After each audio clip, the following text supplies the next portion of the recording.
სახელითა მამისათა და ძისათა და სულისა წმინდისათა ამინ. ნუზრუნავთ და ითქვით რა ივს ჭამოთ და ანუ რა ივსვათ, ანუ რა შევიმოსოთ, რამეთუ ამას ყოველსა წარმართნი ეძიებენ. მაცხოვარი გვეუბნება, რომ არ იზრუნოთ, არ იფიქროთ იმაზე, რა შეჭამოთ, რა დალიოთ, ანუ რა ჩაიცოთ. რამეთუ ამას ყოველსა წარმართნი ეძიებენ. ეხლა მოდით გულწრფელად თითოეულმა ჩვენთაგანმა ჩვენს თავს უპასუხოთ ამ შეკითხვაზე. რომელი ჩვენთაგანი არ ზრუნავთ დილიდან საღამომდე, გათენებიდან დაღამებამდე, რა ვჭამოთ, რა ჩავიცვათ, რა დავლიოთ. აი ამ შეკითხვაზე ჩვენ თავს გულწრფელად უპასუხოთ. და თუ პასუხი იქნება, რომ მართლაც ჩვენი დროის უდიდესი ნაწილი მიდის ამაზე ფიქრში, რა ვჭამოთ, რა ვსვათ, რა ჩავიცვათ, მაშინ მაცხოვარი გვეუბნება, რომ თქვენ ხართ წარმართები, ჯერ კიდე ქრისტიანები არ გამხდარხართ. აი ესეთ რამეს გვეუბნება მაცხოვარი და ამაზე ალბათ თითოეულმა ჩვენთაგანმა კარგად უნდა დავფიქრდეთ. იმიტომ რომ ცხოვრება გადის, წლები მიდიან, არც ერთმა ჩვენთაგანმა არ ვიცით რამდენი გამოგვიყო ღმერთმა ამ ქვეყანაზე სამყოფად და უდიდესი ტრაგედია იქნება ადამიანმა ამ ქვეყნიდან გასვლის მერე, რომ აღმოაჩინოს, რომ ეგონა რომ ქრისტიანი იყო და თურმე წარმართი ყოფილა. აბა დაფიქრდით, ეს როგორი ცუდი აღმოჩენა იქნება, ესე ვთქვათ, ადამიანისათვის. ღმერთმა დაიფაროს თითოეული ჩვენთაგანი ამისგან, მაგრამ ეს საფიქრალი არის, ნამდვილად დასაფიქრებელი არის. რას ვეძებთ? უპირველეს ყოვლისა სასუფეველს ვეძებთ, თუ აი ამ წინასამრამეს, საჭმელს, სასმელს, რა თქმა უნდა, მხოლოდ ესე ვთქვათ, კერძოდ და მხოლოდ საჭმელ სასმელი არ იგულისხმება, რა თქმა უნდა, ყოველივე ამ ქვეყნიური. ანუ მაცხოვარი გვეუბნება, რომ თუ შენ ამ ქვეყანაზე დამკვიდრებისთვის ზრუნავ, თუ შენ მხოლოდ ამ ქვეყნისას ზრუნავ, თუნდაც ეს ამ ქვეყნისა იყოს ისეთი უძვირფასესი რამ ადამიანისთვის, როგორიც არის შვილი, ოჯახი. თუნდაც თუ მხოლოდ ამისთვის ზრუნავ, რომ ისინი აქ ამ ქვეყანაზე კარგად, ჯანმრთელად იყვნენ, ბედნიერები იყვნენ, მაშინ შენ არ ხარ ქრისტიანი, აი ამას გვეუბნება, შენ ჩემი მიმდევარი არ ხარ, იმიტომ რომ მე აქ მოვედი იმისათვის, რომ მესწავლებინა სასუფეველისკენ მიმავალი გზა, ამას გვეუბნება მაცხოვარი. და ამას უნდა ეძიებდეთ უწინარეს ყოვლისა და დანარჩენი ის, რაზეც აქამდე ვილაპარაკეთ. ეს ყველაფერი შეგეძინებათ, იმიტომ რომ თქვენმა მამამ იცის რა გჭირდებათ ამ ყველაფრისაგან. ნახეთ, ღმერთმა ძალიან კარგად იცის თითოეულ ჩვენთაგანს რა სჭირდება. და თუ ხანდახან რაიმე ცოტა მოგვაკლდება, ეს იმიტომ რომ ეს ჩვენი სულისთვის არის ასე საჭირო და ჩვენი ცხონებისთვის არის ასე საჭირო. თუ ხანდახან მოგვემატება, ესეც ამისთვის არის. თუ გვაკლდება, ღმერთი გვაკლებს იმიტომ რომ ვაჟკაცობა ვაჩვენოთ, ქრისტიანული და რწმენა ვაჩვენოთ. ხო? გაჭირვებაო მოთმინება შეიქმს, ვაგირა იმ 60 კულოში წავიკითხეთ პავლე მოციქული გვეუბნება. მოთმინება საბოლოოდ მერე იმედ შეიქმნის და იმედი და სარწმუნოება უკვე ადამიანს აღარ შეარწმუნოს. ამიტომ გაჭირვებაც ამისთვის გვეძლევა, რომ დაუმტკიცოთ ერთგულება უფალს, რომ გაჭირვებაშიც მას ვადიდებთ და არ ვღალატებთ. ხანდახან თუ რაიმე მოგვემატება და ცოტა მეტი გვაქვს, ესეც იმისთვის გვეძლევა, რომ ადამიანმა სიმდიდრეშიც გამოაჩინოს საკუთარი ქრისტიანობა და ამ თავის სიმდიდრეს და ქონებას მოექცეს ისე, როგორც ქრისტე ასწავლის. არა ისე, როგორც წარმართები არიან ჩვეულები, ხო? რომ დაიხარჯოს ეს ყველაფერი რაზე? როგორც აი უგუნურმა მდიდარმა, რომელსაც დიდი მოსავალი მოუვიდა და რა მოიფიქრა. მოდი ახლა მე დავანგრევ ამ ყოველივეს, რაც მაქვს, უფრო დიდ ბეღელს ავაშენებ უფრო დიდ სათავსოებს ავაშენებ, ამ ყველაფერს დავიგროვებ, ჭამ-სვამ და ვიხარებ. დანარჩენი მისთვის გამოტანილი ყველა ჩვენთაგანს ალბათ გვახსოვს, ხო, უგუნურო ამას ღამესა მიგიღებენ შენ სულს. ესე ყოველი რომელი შეაგროვე ვის დარჩება. აი დღევანდელი სიტყვები ჩვენი მაცხოვრისა აი ამ მდიდარ კაცს უნდა გვახსენებდეს თითოეულ ჩვენთაგანს. მანაც ნახეთ როდის გაიგო ეს ყველაფერი უკვე გვიანია, მაგრამ როცა ეს სიტყვები მოისმინა დამთავრებულია. ეს ღამეს დამთავრდება შენი ცხოვრება და აი ეს ყველაფერი რასაც აკეთებდი ვის დარჩება. როდის დამთავრდება ჩვენი ცხოვრება არც ერთმა ჩვენთაგანმა არ ვიცით. ვეღარ თქვი და გავმეორდები. სავალალო იქნება თუ მაშინ აღმოვაჩენთ რომ თურმე უამაო ყოფილა ჩვენი მარხვა, ლოცვა, სინანული, იმიტომ რომ თურმე გვეგონა რომ მივდიოდით სხვაგან და ამ დროს სულ სხვაგან წავსულოთ. აი ამას გვაფრთხილებს დღეს ჩვენ მაცხოვარი. დღეს თუმცა ამის შესახებ არ მინდოდა თქვენთან საუბარი.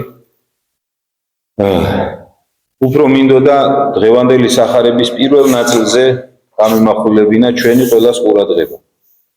მაცხოვარი გვეუბნება რომ სანთელი გვამისა არის თვალი. უკვე თუ თვალი შენი განმარტებული იყოს, ყოველი გვამი შენი ნათელი იყოს. უკვე თუ თვალი შენი ბოროტ იყოს, ყოველი გვამი შენი ბნელი იყოს. უკვე თუ ნათელი იგი შენ შორის ბნელ არის, ბნელი იგი მრავლდება. მაცხოვარი გვეუბნება რომ თვალში აქ რა თქმა უნდა ადამიანის გული, გონება იგულისხმება, რომელიც არის თვალები ადამიანის სულისა. მაცხოვარი გვეუბნება რომ თუ შენი თვალი, გონება არის დაბნელებული, მაშინ წარმოიდგინე შენი შინაგანი სამყარო რა დღეში იქნება. მაშინ ისიც იქნება ბნელი. აქაც ფაქტობრივად იგივემდე მივდივართ, ნახეთ. მაცხოვარი გვაფრთხილებს და გვეუბნება დაფიქრდი. დაფიქრდი რა მდგომარეობაში ხარ. თავს ნუ მოიტყვებ. ადამიანი საერთოდ მიდრეკილია იქითკენ რომ ეგონოს თავი კარგად. კარგ ადამიანი. რაღაცნაირად ჩვენ ვახერხებთ რომ ჩვენს ქცევას და ჩვენს შინაგან სამყაროს თითქოს ვყოფთ ერთმანეთისგან და ვამბობთ რომ იცი რა ჩვენი საქციელი სხვა არის, მაგრამ შინაგანად მე სხვანაირი ადამიანი. აი გარეგნულად შეიძლება არაქრისტიანულად ვიქცეოდე ხანდახან, მაგრამ შინაგანად ქრისტიანი. აი მაცხოვარი არ შევცდები ალბათ თუ ვიტყვი რომ ამას გვაფრთხილებს რომ რასაც უყურებ, რასაც უშვებ აქ, შიგნით იმაზე უარესი ხარ. და დღეს რახან მარხვის პერიოდში ვართ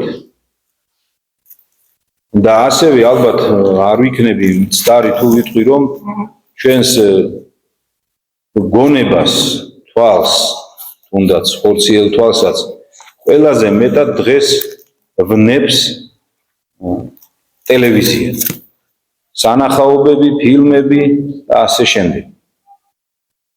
რომლებზეც ვართ უზომოდ მიჯაჭვულები თითოეული ჩვენთაგან. მე უბედნიერესი ადამიანი ვიქნებოდი რომ ამას მხოლოდ თქვენ გიკითხავდეთ და გარიგებდეთ ჭკუას. თუმცა ალბათ უპირველეს ყოვლისა საკუთარ თავს ვუკითხავ ამ წერილს და ვუკითხავ იმიტომ რომ იქნებ შემრცხვეს და ცოტათი მაინც შევზღუდო ტელევიზორთან გატარებული დრო და საკუთარ თავს ნაკლები ზიანი მოუტანო და იგივესთვის ვკითხულობ, იგივე მინდა რომ თქვენც გაიაზროთ. ცოტა შეიძლება მძაფრად მოგეჩვენოთ ეს სიტყვა, მაგრამ აბსოლუტური ჭეშმარიტება არის. ჯობია დღეს მოგვეჩვენოს მძაფრად, დღეს შეგვრცხვეს საკუთარი თავის, ვიდრე კიდევ ერთხელ გავმეორდები, მაშინ შეგვრცხვეს, როდესაც ვერაფერს ვეღარ შევცვლით. ეს სიტყვა ეკუთვნის თანამედროვეობის არ შემცხვება ალბათ ერთ-ერთ უდიდეს მამას, უდიდეს მხარდაგებელს. ეს ცოცხალია ეს ადამიანი, ჩვენს გვერდით არის საქართველოში, მამა რაფაელ კარელს. აი მოусმინოთ რას ამბობს იგი. მან ამ სიტყვას ასეთი დასათაურება მისცა: მარხვა და ტელეფილმი. ბევრი ქრისტიანის აზრით მარხვა მხოლოდ სულისთვის, სხეულის დასამორჩილებლად დაწესდა. მღვდელმთავარმა გრიგოლ ღვთისმეტყველმა სხეულს უწოდა ღამის ვნებიანი მოსამსახურე დედაკაცი. სული დედოფალია, ხორცი მისი მონა, რომელიც თავისი დედოფლის განდიდებაში უნდა მონაწილეობდეს. მაგრამ ეს მონა არის თავნება, ურჩი, მიამბოხი. ამიტომაც ხშირად საჭირო ხდება მისი ძალი დამორჩილება. მაგრამ ეს მარხვის მხოლოდ ერთი მხარეა. არსებობს მეორეც, უფრო მნიშვნელოვანი, რასაც წმინდა მამები სულიერ მარხვას უწოდებენ. ადამიანი შედგება სხეულისა და სულისაგან. თავად სულში განირჩევა ორი, ურთიერთთან შეურწყმელი ძალა. პირველი მიმართულია მარადისობისკენ, რაც ამსოფლიური მყოფობის მდინარებაზე აღმატებულია. ღმერთთან ურთიერთობის ამ თვისების გამო წმინდა მამები ამ ნაწილს უწოდებენ სულს. მეორე ძალა მიმართულია მიწისკენ და წარმოადგენს ერთობლიობას, ისეთი შემეცნებითი ძალებისა, როგორებიცაა განსჯის უნარი, წარმოსახვა, მეხსიერება, აგრეთვე გრძნობადი ლტოლვა, ემოციური განცდები და ბოლოს გენეტიკურად ჩადებული ინსტინქტები, რომელთა გარეშეც ადამიანი ერთ დღესაც ვერ იარსებებს. ადამიანში მთავარი სულია, მასშია ხატი და მსგავსება ხშირებს ადამიანს დედამიწის ყველა დანარჩენ მკვიდრთაგან. სულში ჩადებულია ადამიანის მიზანი, ღმერთთან მარადიული ურთიერთობა. რამდენადაც სულიერებით ცხოვრობს პიროვნება, იმდენად მეტად შეეფერება იგი თავის დანიშნულებას. სულიერი ცხოვრება ერთადერთია, რაც სიხარულსა და სიმშვიდეს გვანიჭებს მიწიერ ყოფაში, ტანჯვის ამ ზღვაში. ტრიმეტრული შეხედულება ადამიანის ბუნებაზე, სული, სამშვინელი და სხეული. ზოგ ქრისტიანს აფიქრებინებს, რომ სამშვინელი რაღაც მიწიერი და სულთან შედარებით უღირსი ქმნილებაა, მაგრამ ეს ასე არ არის. მშვინვიერ ნიჭთა გარეშე შეუძლებელი იქნებოდა ადამიანის ცხოვრება დედამიწაზე. ზნეობრივ პიროვნებად მისი ჩამოყალიბება მარადიული ცხოვრების დასამკვიდრებლად. თავად ადამიანის ბუნებაში არაფერია საძაგელი და ბიწიერი. საძაგელია გაუკუღმართებული ნება, სწორი დაქვემდებარებით იერარქიის დაშლა, ადამიანის უნართა და ძალთა დარღვევა. ბიწიერია და უღირსი ვნებები და ცოდვა. ჩვენს ამჟამინდელ დაცემულ მდგომარეობაში ხორცი სამშვინველის მიმართ ავლენს ურჩობას. სამშვინველი კი სულს არ ემორჩილება. ამიტომ მარხვა მარტოოდენ სხეულის მოტოყვა არ არის. იგი უპირველეს ყოვლისა საჭიროა მშვინვიერ ვნებათა დასაუყებლად, რათა სულმა გამოიღვიძოს და ამოქმედდეს. ხორციელ მარხვაში იგულისხმება პირველი საკვების შეზღუდვა, მეორე განსაკუთრებული სახის საჭმლის მიღება და მესამე იშვიათად ჭამა. სულიერი მარხვა ასევე უნდა მოიცავდეს პირველი სულის საკვების, ანუ იმ გარეგანი შთაბეჭდილებებისა და ინფორმაციის შეზღუდვას, რომლის ყოველდღე უზარმაზარი რაოდენობით მიღებასაც დაეჩვია ადამიანი. მეორე კონტროლს ინფორმაციაზე, ანუ საკვების ხარისხზე, რაც სულს მიეწოდება, გამორიცხვას ყოველივე იმისა, რაც ვნებებს აღაგზნებს. მესამე საკვების იშვიათად მიღებას, ანუ განმარტოების, სიჩუმის, მდუმარების, თავისთავთან დარჩენის პერიოდებს, როდესაც ადამიანს საშუალება ეძლევა შეიცნოს საკუთარი ცოდები და მიაღწიოს მარხვის მთავარ მიზანს სინანულს. მარხვასთან შეუთავსებელია ნებისმიერი გართობა და სანახაობა, განურჩეველი კითხვა, ხანგრძლივი საუბრები, ქილიკი, სტუმრობა იმ ადგილებსა და სახლებში, სადაც მეფობს საერო, არაეკლესიური სული. ყოველივე, რაც გონებას უფანტავს ადამიანს, სულს ჩამოაშორებს ლოცვას, გულს კი სინანულს. ჩვენი ვნებები მჭიდროდ უკავშირდება გრძნობად გამოსახულებებს. ვნება ცნობიერებაში ცოდვითი გამოსახულების სახით ვლინდება და პირიქით. გარედან შემოსული ცოდვითი გამოსახულება ჩვენს გულში აღაგზნებს ვნებას. ჩვენს დროში ტელევიზორი არის სცენა, სადაც განუწყვეტლივ ხდება დემონსტრირება ადამიანური ვნებების მთელი მათი მრავალფეროვნება, ეფექტურობითა და სიმძაფრით. ტელევიზორი ჰგავს რადიაციის მუდმივ წყაროს, რომელიც სასიკვდილო სტრონციუმით ასხივებს ადამიანთა ფსიქიკას. ტელევიზორი ადამიანში იწვევს ვნებით დაძაბულობას. თითქოს მის ეკრანზე იყოს თავმოყრილი ყველა გრძნობადი ემოცია, ვნება, გულისწყმა, სისასტიკე, დანაშაული. ის რასთან შეხებაც გასულ საუკუნეებში ადამიანს ცხოვრებაში 1-2 ჯერ და და ისიც შემთხვევით თუ მოუხდებოდა, მაგალითად მკვლელობა. ახლა ყოველდღე უყურებს ტელეეკრანი. დიდ მღვრიე ტალღებად რომ გადმოჭკებს თმაჭაღარა მოხუცებზე, გოგონებსა და ყრმებზე. გეგონებათ ტელევიზორმა თავის ბადეში ბურთივით გაახვია დედამიწა. მან მთების მწვერვალებამდე მიაღწია, ტუნდრასა და ტაიგაში შეიჭრა. თითოეულ სახლში მასპინძელივით შეაბიჯა. ტელევიზორი აღვივებს ადამიანის ყველაზე ქვენავნებებს. თითქოს და ზნეობრივად მისაღებ დადგმებშიც კი ჩართულია სექსუალური სცენები, რომლებიც ზოგჯერ მთელი გადაცემის ძირითად შინაარსს ქმნიან. ტელევიზორის ჩართვით ადამიანი საკუთარ თავს ნებაყოფლობით აქცევს სულიერი სიბინძურის გარემოში. აბობენ, რომ თავად დემონებს სიძვის ჩადენა არ შეუძლიათ. სამაგიეროდ კვიდრობენ ისეთი ადგილების ახლოს, სადაც სხვები ამაზრძენ ცოდვას ჩადიან და ძველი მწერლების გამონათქვამისა არ იყოს, სიძვისა და სისხლის სიმყრალის ყნოსვით შინაგანად ტკბებიან. ტელე და ვიდეო ფილმების მაყურებლებიც ასევე იკვებებიან და ამავდროულად სინდისის ქენჯნის გარეშე მიაჩნიათ თავიანთი თავი წესიერ ადამიანებად. ისინი შეურაცხყოფად მიიღებდნენ და აღშფოთდებოდნენ ვინმეს, რომ მათთვის ეწოდებინა სულიერად გარყვნილი და მემრუშე. ზოგნი ამბობენ, რომ სრულიად უვნებოდ უყურებენ ეროტიკულ ფილმებს. ეს თავის მოტყუებაა. ისინი რომ უვნებონი იყვნენ, ამისანა სახილველზე დროსაც აღარ დაკარგავდნენ. სწორედ ვნებებით დატყვევებული მათი სული ეჯაჭვება ტელევიზორს და თუ ეს ადამიანები შემთხვევით მათთვის ჩვეულ დოპინგს ვერ მიიღებენ, ეკრანს დაუკმაყოფილებლობის გრძნობით შორდებიან. ძველად ეკლესია მემრუშეებს მრავალი წლით განაყენებდა ზიარებისაგან, რადგან ამ ცოდვის მყრალი შხამით იშღინთება სულისა და ხორცის ფორები. საჭიროა დიდი დრო, რომ ადამიანი განიწმინდოს, გამოფხიზლდეს, ფეხზე წამოდგეს, როგორც მძიმე სენისაგან განკურნებული. მემრუშე სულიერად მკვდარია, სანამ გულწრფელად არ შეინანებს და ეპიტიმიას არ შეასრულებს, კაცი ჰგავს პანაშვიდის გადასახდელად შემოსვენებულ მიცვალებულს.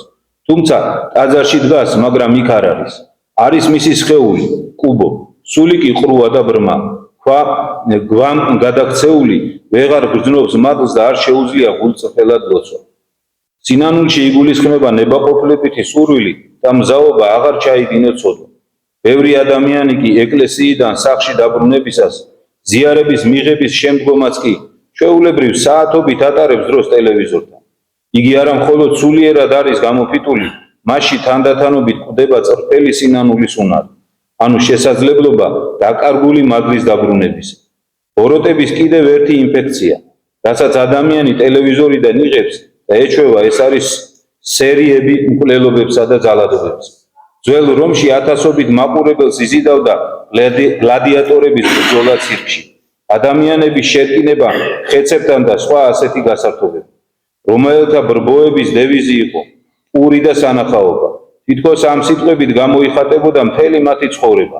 ყველაზე თავშესაქცევ სანახაობად ამ ბრბოს სისხლისღვრა და სიკვდილის აგონია მიაჩნდა.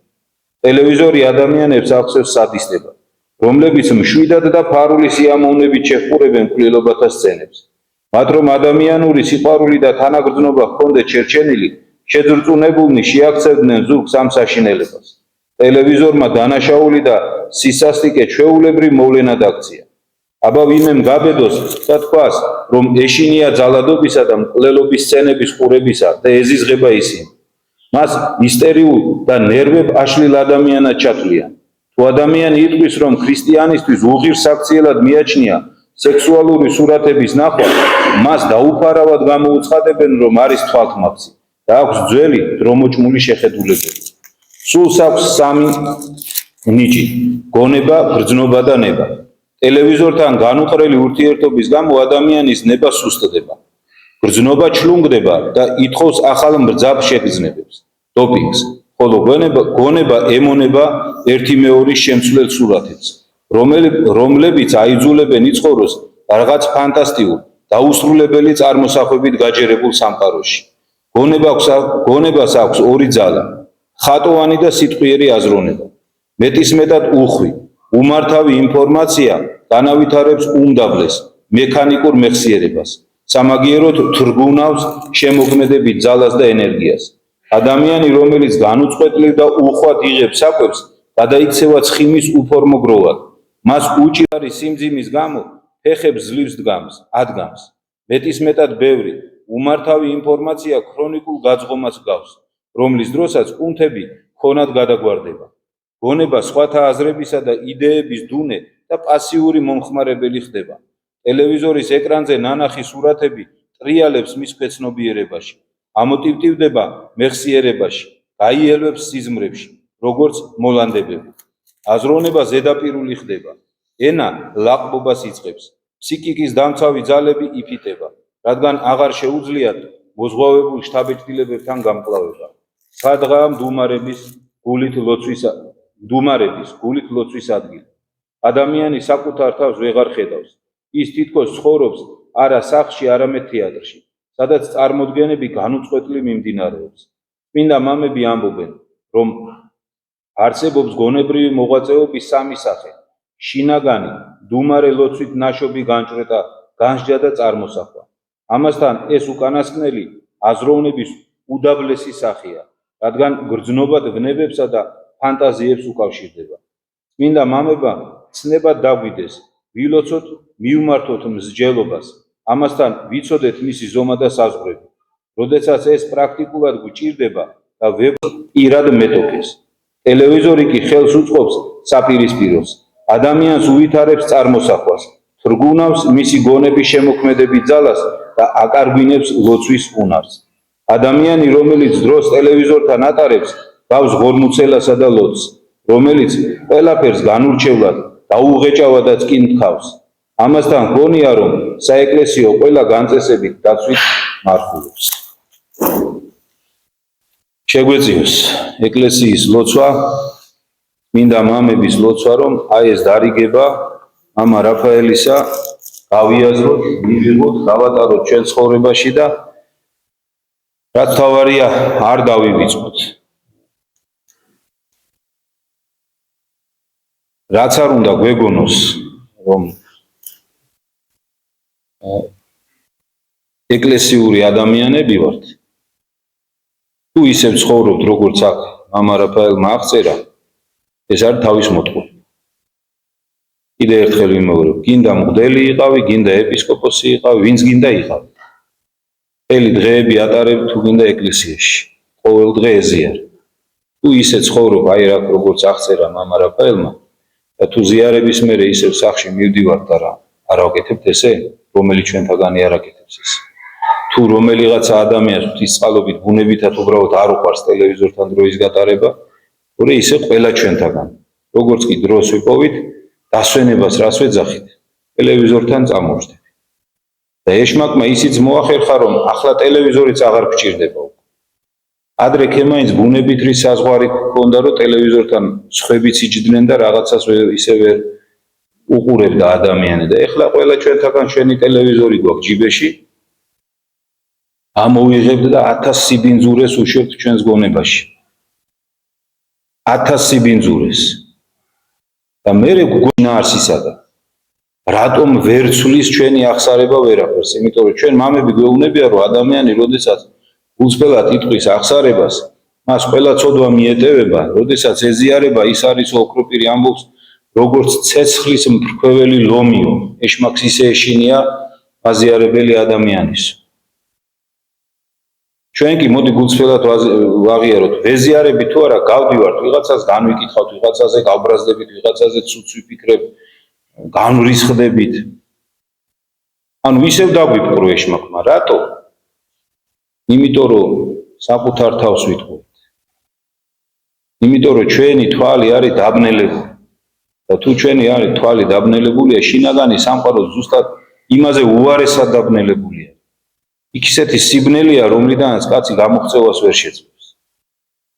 თუ კიდე ერთხელ ვიმეორებ, არ აღკვეთავს აი რასაც მამა რაფაელი გვეუბნება.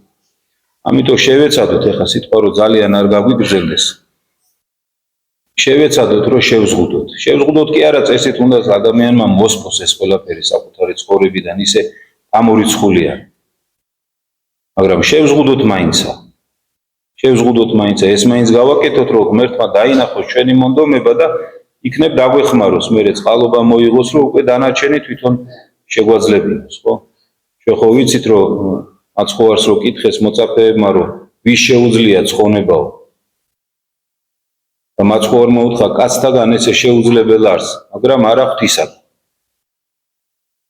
ხო აი 60 კილოში ახლა დღეს წაიკითხა კონსტანტინემ პავლე მოციქული გვეუბნებოდა იქ რომ ჩვენო ცოდვილები რო ვიყავითო მაშინ მოვიდა ღმერთი და მაშინ გამოგვიხსნაო და ეხლა რო შეურიგდითო უკვე ღმერთო ჩვენო და ეხლა უფრო მეტად დაგვეხმარება მაგრამ ჩვენი ცხოვრების წესით სამწუხაროდ ძალიან ხშირად არ ვურიგდებით ღმერთს არად მტრად ვექცევით ხოლმე მაგრამ მიუხედავად ამისა ის მაინც კაცმოყვარე ღმერთია მაინც გადაგვარჩენს ოღონდ ჩვენ უნდა მოვინდომოთ არ მისცემს ბოროტს იმის უფლებას რომ თავი ჯოჯოხეთში წაგვიყვანოს ოღონდ თუ ვიშრომებთ თუ მოვინდომებთ თუ შევეცდებით იმის გაკეთებას რისი გაკეთება ჩვენ შეგვიძლია დანარჩენს უკვე რაც არ შეგვიძლია იმას ღმერთი შეავსებს ღმერთმა დაგლოცოთ და გავხუროთ